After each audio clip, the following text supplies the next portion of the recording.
cristão, ele perde ou não a salvação? É possível um salvo ele perder a salvação? Por exemplo, ele está salvo agora no início do programa e no final ele perder a salvação. É possível ou não? E se não, o porquê?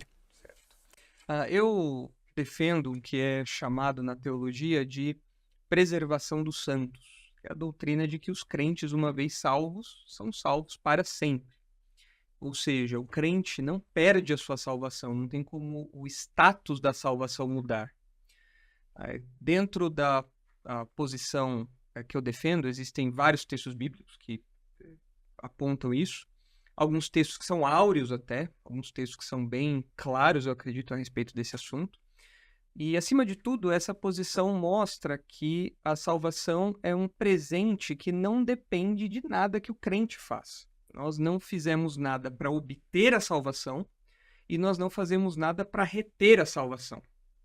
Então, existem vários modelos de teologia, fora até mesmo da fé cristã, modelos não ortodoxos, que defendem que para você ser salvo você precisa fazer alguma coisa. Então, para você ir para o céu, você precisa fazer alguma coisa. Então, sei lá, na Igreja Católica, por exemplo, a Igreja Católica Romana, para você ser salvo, você precisa ter lá os sacramentos, o batismo, aquela coisa toda, mas você tem que, ao longo da sua vida, adotar determinados costumes, ter determinadas práticas, se abster de determinadas coisas, participar de determinados ritos, para que então, quem sabe, você seja, enfim, aceito na presença de Deus.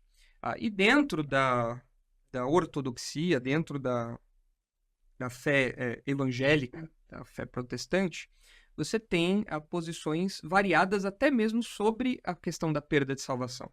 Tem pessoas que falam que você perde a salvação se você cometer determinados pecados, outros pecados não, enfim. A natureza dessa perda de salvação, se ela é definitiva ou não. Agora, no que diz respeito à preservação dos santos, isso é muito único, muito claro.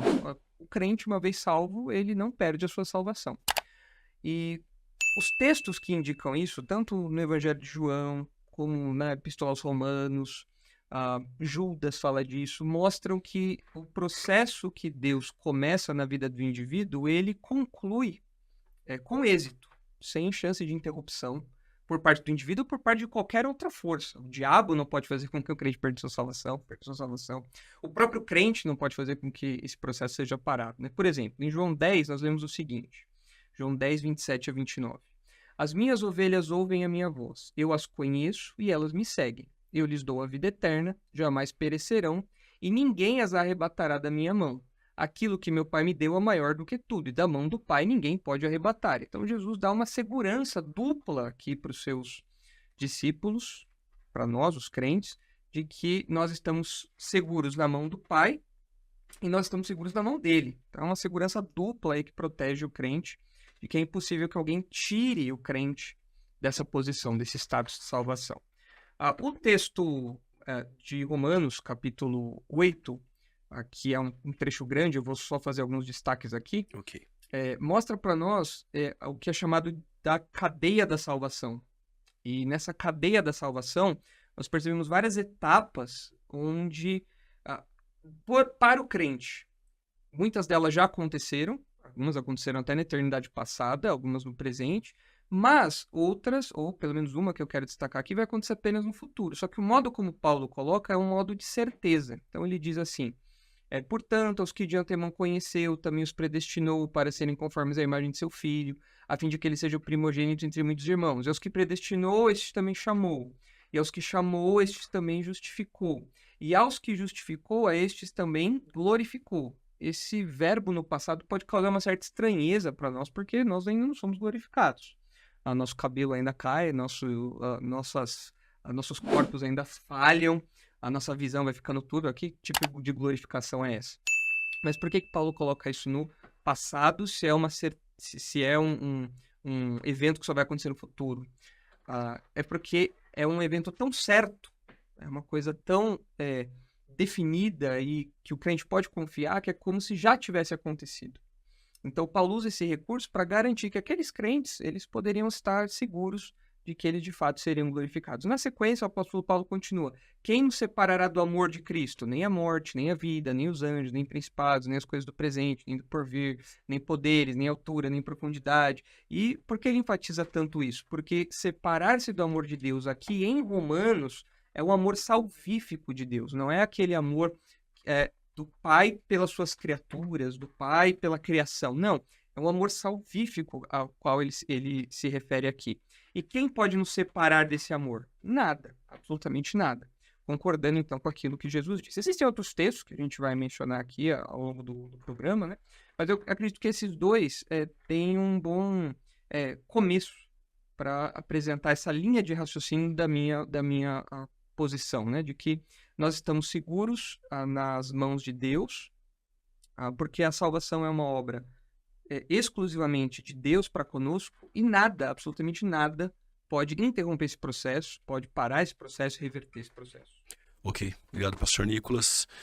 Cooperador Gabriel Cruz, como você enxerga? O crente, ele perde a salvação? Ele pode perder a salvação? É contigo.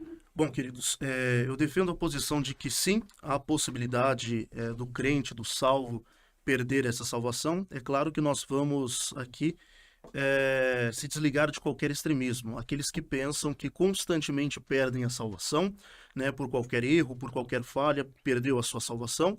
Há alguns radicais que acreditam que, dependendo de um pecado específico somente, né, alguns associam a apostasia, outros a blasfêmia contra o Espírito Santo, pode perder a salvação. Nós vamos caminhar por uma boa teologia bíblica, sistematizando alguns textos, analisando a própria história da igreja, remontando a crença ali dos pais da igreja, entendendo que até mesmo alguns antes do próprio Agostinho, que foi quem trouxe a ideia da preservação, né, dos santos, o que hoje muitos chamam de perseverança dos santos, antes dele alguns pais da igreja já acreditavam na possibilidade já de perder a salvação.